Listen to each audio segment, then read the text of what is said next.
talk today about something that nobody talks about, but is such a huge thing for content creators. One of the most stressful things as a content creator is the gap between artistic integrity and what you want to do for your vision, and frankly, what works on the platform, what gets you views, what grows your channel. You would think that making the best art you possibly can will lead to YouTube success, but that's not the way it works. In today's episode, I'll talk about why and talk about some experiences that much bigger creators than me have had on this platform with this strange disconnect. So without any further ado, let's dive in. Let me tell you a little story. And I don't want to call this creator out, so you might know who I'm talking about if you just happen to watch their channel. But if you don't, that's cool too. I was watching this YouTube video a while back with this guy who had been very successful on YouTube. You might very well know him. He had a channel that had lots and lots of views, lots and lots of subscribers. It had been a huge hit. And he had done so in the regular way that a lot of people do, the how-to YouTube guru advice. You know, I have done a little bit of this content creator work on this channel. I've talked a bit about different ways that you can curry favor with the YouTube algorithm and get your videos out to the viewing public, that sort of thing. This guy had really worked the angles, and he had worked them in a very predictable and a very strategic way. And he had been rewarded handsomely. But he had this crisis, this existential professional crisis, where he felt like a sellout.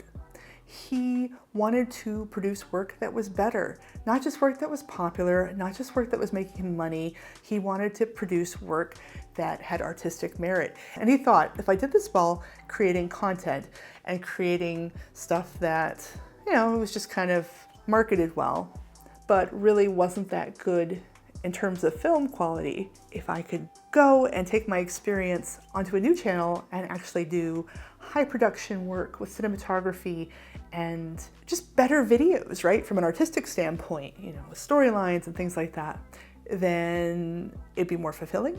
He could replicate his success and he would enjoy himself more. So he did this. And in the video, he talked about the different videos he had done and what had happened. So I won't put you through the whole rigmarole he does in the video. You know, there's a lot of that trying to get the retention editing up.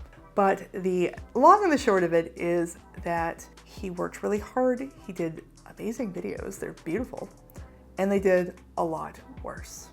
Yeah, he made better videos from a filmmaking perspective, and they did a lot worse than his, you know, off-the-cuff content, stuff that's stereotypically YouTube, right? Like his talking heads and all that. And he was completely flabbergasted. You know, he had put all this work. He basically had gone to film school and learned and used better cameras and did better angles and did everything in a way that you're supposed to, did a higher quality video, higher production, and it did worse. And it really got me thinking about what makes a good YouTube video, and why that might be different than what makes for good art and what's taught in film school. And frankly, I had some life experience in another medium that resonated, because before I started doing YouTube about a year ago, I was a writer. I've made my living online as a writer of books and articles for about 7 years now.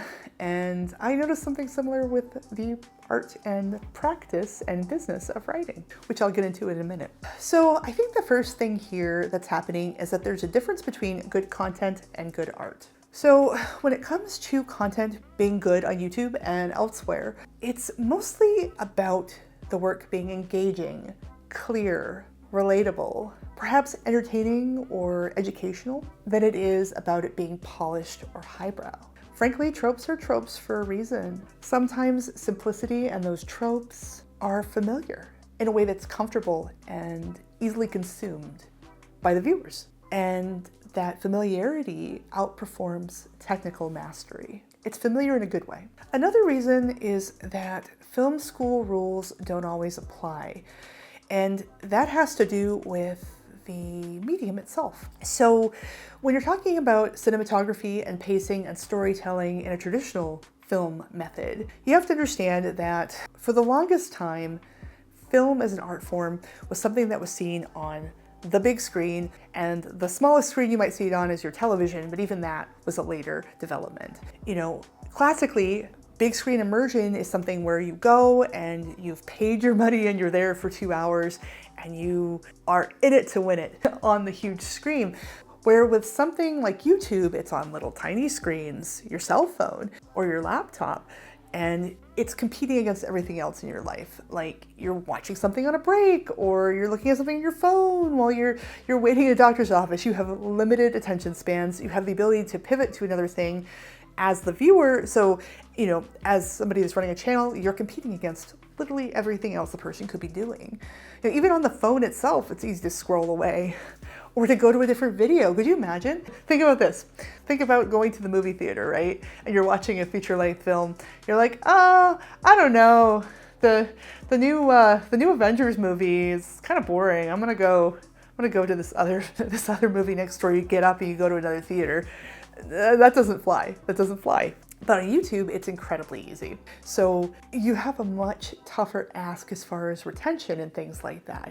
It's so easy to click off in a way that you can't really click off without losing your money or something at the movie theater. And as I thought about that filmmaker I talked about at the beginning, I did notice that he was focusing on local attractions and things that he thought were beautiful and doing wonderful sweeps.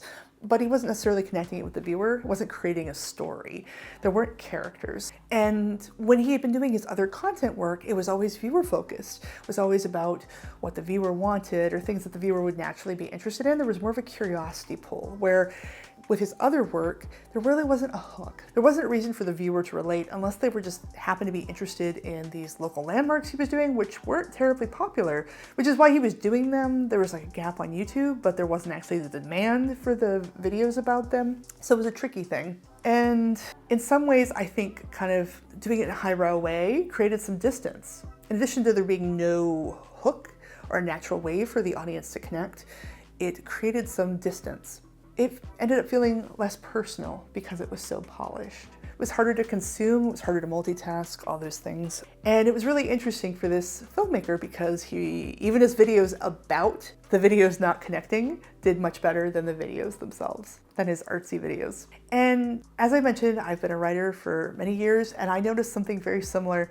Sometimes it's really funny. People have noticed the folksy way I speak on camera and things like that. I was actually trained classically as a playwright and a poet. I studied the classics. I have a background in psychological research. I was raised in a blue-collar family. I am down to earth, but I'm quite educated. And when I first started writing professionally, I remember it was very scholarly. I won a bunch of playwriting and poetry contests. I had some plays put on. I won a lot of money. My first apartment was actually paid by proceeds from a competition I'd won. I had written some sestinas and sonnets. I've been published in a lot of academic poetry journals.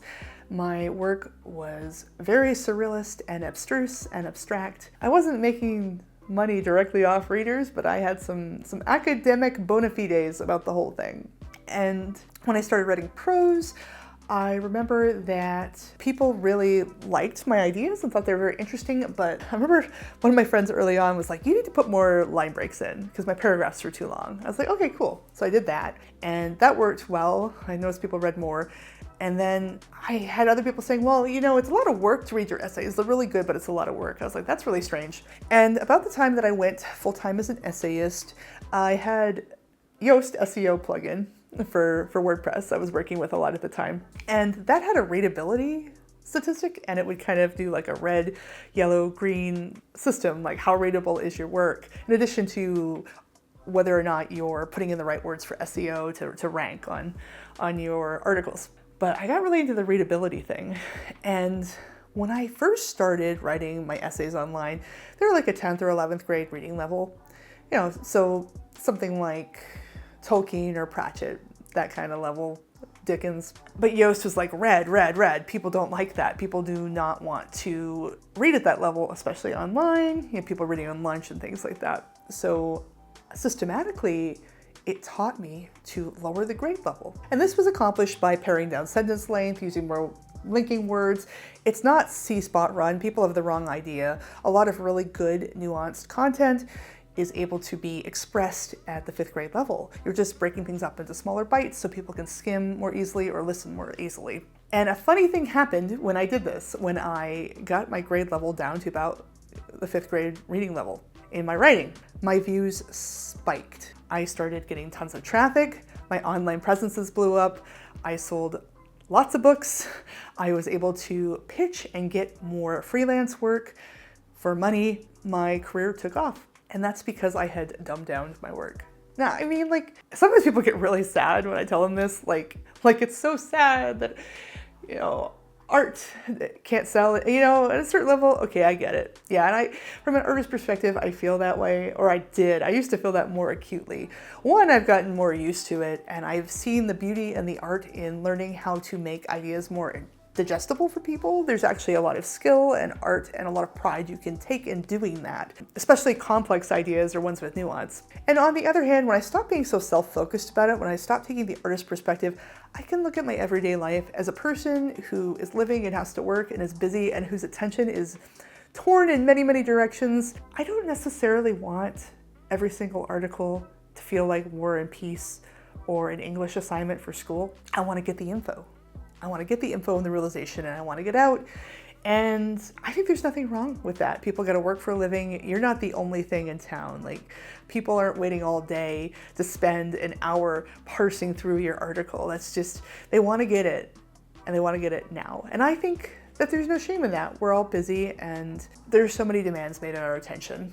So, and I'd argue the same is for video. Video is interesting because it's, I think, a lot more time consuming. I have found that for especially complex ideas, it can take longer to express them in video than it would to read an essay. So I completely get not wanting to spend 7 minutes watching a high production video about a local landmark that you have no interest in.